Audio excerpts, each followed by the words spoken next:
अगर आप भी चाहते हैं कि आरसीएम म्यूजिक के वीडियो सबसे पहले आप तक पहुंचे, तो लाल बटन को दबा के चैनल को सब्सक्राइब जरूर करें और साथ में बेल आइकन को दबाना ना भूलें।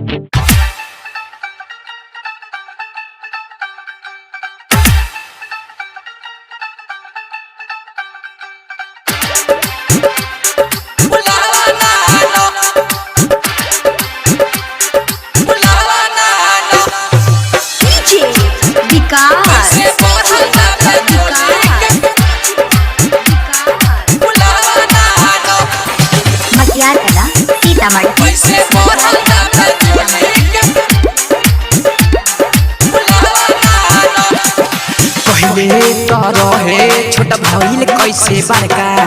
दिले बारू के करा के चीज तू भीतर का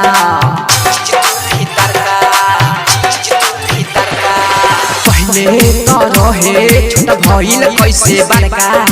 दिले बारू के करा के चीज तू भीतर का कहवा झूलत बारू तू झूला ना झूलत बारू तू झूला ना कैसे बढ़ता बे ए न सुन न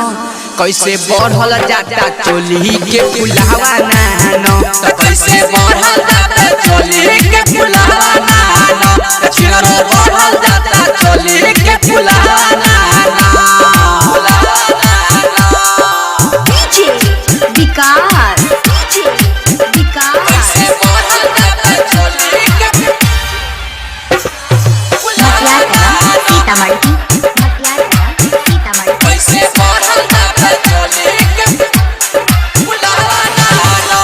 रोज रतिया में कहाँ तू जालू हमारा तो तू नन दो ठीक ना बुझालू रोज रतिया में कहाँ तू जालू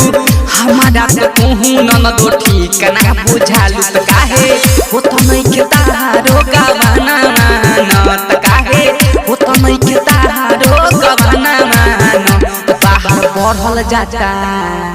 हे न सुन न कैसे बढ़ल जाता चोली के फुलावा ना कैसे बढ़ल जाता चोली के फुलावा ना चिरो बढ़ल जाता चोली के फुलावा ना डीजे विकास कैसे बढ़ल जाता चोली के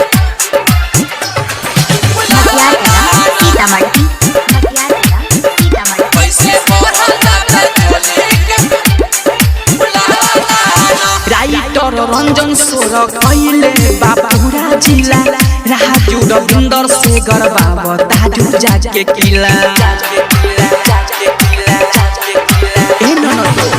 राइटर रंजन सोर कैले बाबूरा जिला राजू रविंदर से गरबा ताजू जाके किला